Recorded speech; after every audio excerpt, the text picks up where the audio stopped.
Έτσι δεν κάνει τίποτα. Τώρα, πριν από τα λιγότερο από 5 δευτερόλεπτα, άναψε το κίτρινο. Ωραία. Ξανά δεν κάνει τίποτα.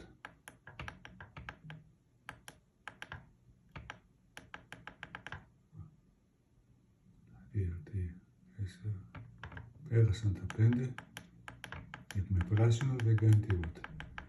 Άρα ανάβει όταν είναι πριν τα 5 δευτερόλεπτα, όπως είναι εκφώνηση. Και μετά είναι στην αυτόματη λειτουργία.